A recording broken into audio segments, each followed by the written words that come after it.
Ladies and gentlemen, the Winnipeg Jets are now on a 5-game win streak. What is going on? Welcome back to Recap Reactions for Game 40 at 82 for the Jets 2022-2023 season. Another dominant win at home against the Vancouver Canucks.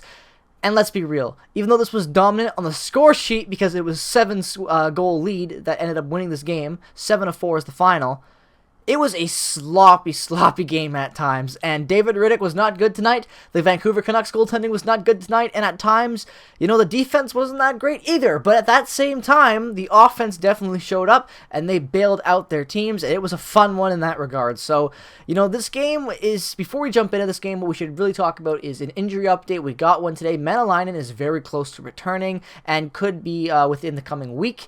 Stanley and Appleton have just started skating again, so they would be back in probably about 2 weeks away, which is still really good news. Obviously, that's going to force some other questions. Stanley coming back to the lineup, is that going to finally bump Sandberg out? Sandberg's played pretty well during this long stretch, as well as Heinola coming on lately. A lot of questions there with the lineup, as well as the fact that Menelainen, is he going to even earn a spot back at this point with the way the depth is playing? And the same thing goes for Appleton. How is Appleton going to, fit into this bottom six now with the way everything's shaped up in the last, I'd say, 15 games? But that being said, this game at hand, let's talk about the game at hand. Really good game still, in my opinion, entertainment value-wise. That's all you can ask for when the Jets on a great season like this.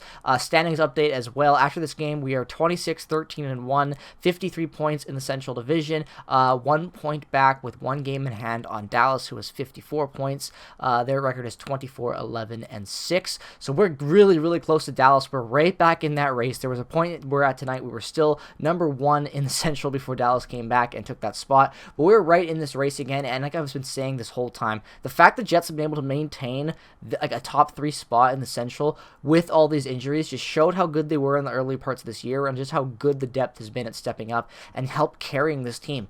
Like, the fact that they're healthy now and playing this good, my God, it's just so exciting. And the Ehlers, Pierre-Luc Dubois, Kyle Connor line that we saw tonight is just the type of exciting hockey that I'm talking about. They were incredible tonight. They get the first goal of the game, Kyle Connor from Ehlers and Dubois. That's Kyle Connor's 18th. And if you haven't already figured this out, Kyle Connor got a hat trick tonight. And my God, it was a glorious hat trick. And that line was just fantastic tonight. We're going to be talking about it very soon. But my God, Chevy, get your shit together and sign Dubois.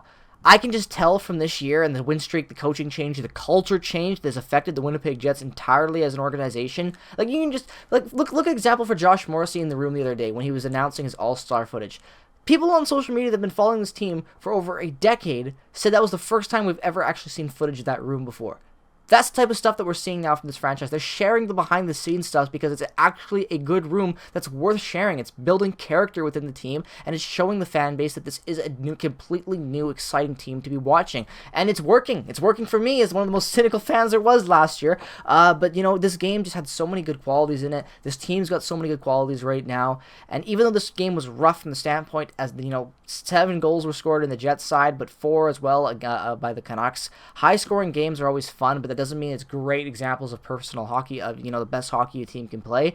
But that doesn't really matter because what tonight showed was just entertainment hockey from the Jets. The Jets are getting healthy again. You're finally getting all these lines rolling. The Canucks have been better as of late. I would say they're definitely still not the best team in the league, but they had been playing better hockey in my opinion. So definitely a tougher opponent I would say than where they were last time I think these two teams played. But I don't know.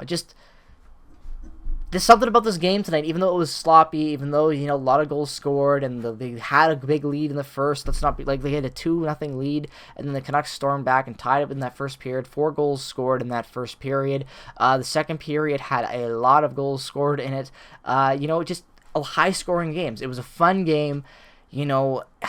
It's just the way it goes, I guess. I don't even know. This game, I don't even know what to talk about. It's just fun. Like, every player scored tonight. Almost everyone was involved in points. You go look at the stat sheet. It's really insane. Ehlers is getting points. Dubois is getting points. Connor's getting a hat trick. Everyone played good except, really, David Rittich. And I think that's kind of who I want to talk about right now is because I think David Rittich is a great character. I think he's been better this season than what I thought he would be. But there are still a lot of times where he's shaky. And I don't know if I want him going into the playoffs as our backup. I know Hellebuck's going to play a lot of games, but I don't really trust David Rittich in a must-win situation. I really don't. On a back-to-back night, against a weaker opponent, for sure. The Rittich planned games that we've seen so far this season, I've agreed with, but even then, there have been times where he struggled. And tonight was a really good example of him struggling. Like, I'm not going to say he was the worst goalie in the league tonight.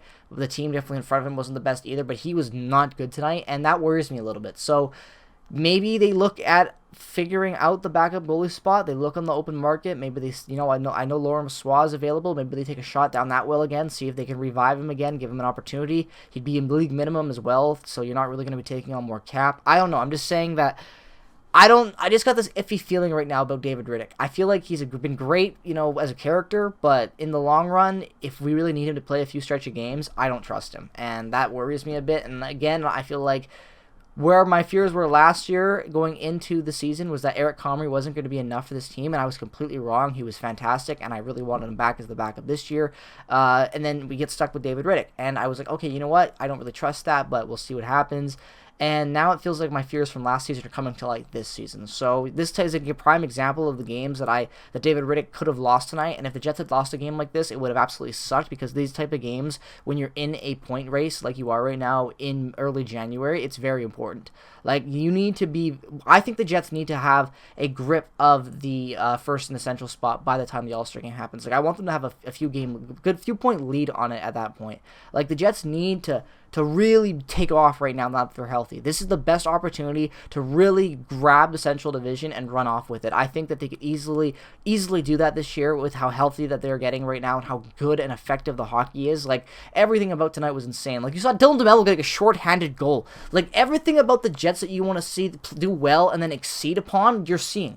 Like, everything this year that could go right has gone right. It has been absolutely fantastic to watch. Even in an ugly game like this, you've got the depth scoring. Axel Johnson-Fajalbi gets his third of the season, and an absolute snipe on that. Gagne's getting points, Dylan's getting points. Lowry's getting more points. If I'm not mistaken, I think Adam Lowry now has just overtaken his point total from last year in like 40 less games, which is insane. So that's awesome. Adam Lowry's having a great year. He could have a career year this year. There's just so many positives this year. Even in a bad game like this, they didn't quit. They battled through. The offense kept coming out. The offense and their top guys again bailed them out. You've got, how many goals? You got 20 goals now for Kyle Connor. I believe that's his sixth season now with the Jets that he scored at least 20 goals or more. The man is absolutely insane. He's second in goals, only behind Connor McDavid in the 2015 draft class.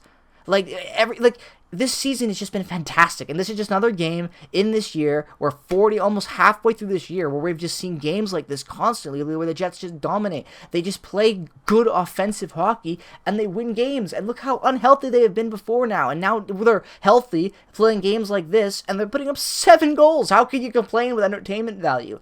I know it's against the Canucks. I know there's problems that you could poke at, but none of that matters in the long run right now, because they're just getting healthy. They found a way to bail themselves out, Oh, we have a 2-goal lead, right? Oh, now it's 2-2. We're going to come back, we're going to storm back, and we're going to win this game. And that's exactly what they did. They didn't matter how many times the Canucks made it close again because of mistakes or because of bad play from David Riddick.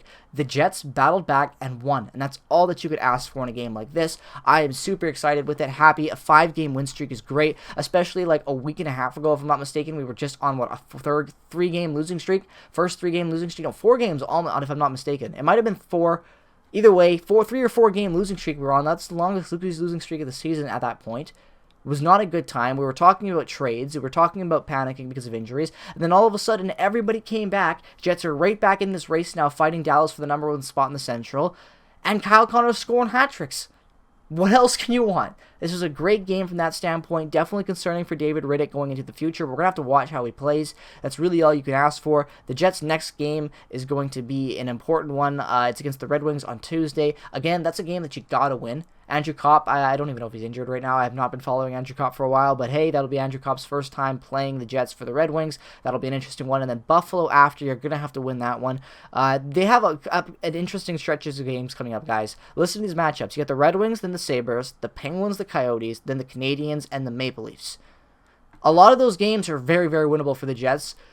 They got to win most of them. That Leafs game is going to be a tough matchup. The Canadiens game, you got to win that. The Coyotes matchup. Coyotes have been unpredictable this year at times, so they can't underestimate the Coyotes there. The Penguins, they got to win that game, and they got to win these next 2 against the Red Wings and the Sabres. I think they really have a chance. The Friday game is a back-to-back from the Sabres and Penguins, so right there, that's back-to-back. That could be tough, so we'll probably see David Riddick again this week.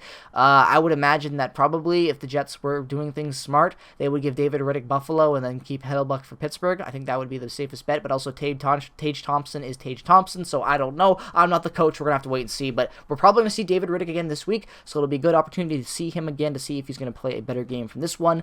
But other than that, this game had some downs. It had a lot of ups. David Riddick wasn't good, so we're going to have to watch that in the future, but other than that, I was happy with this one. Add another 2 points to the standings, ladies and gentlemen. Let me know what your favorite moment was from this game down in the comment section below as always. Thank you so much for watching. I hope you enjoyed. Peace, love, and positivity as always. Follow me on Twitter, Instagram. Check out all the affiliate links down in the description below. Have a great rest of your night. Go Jets, go, and I will see you guys in the next one.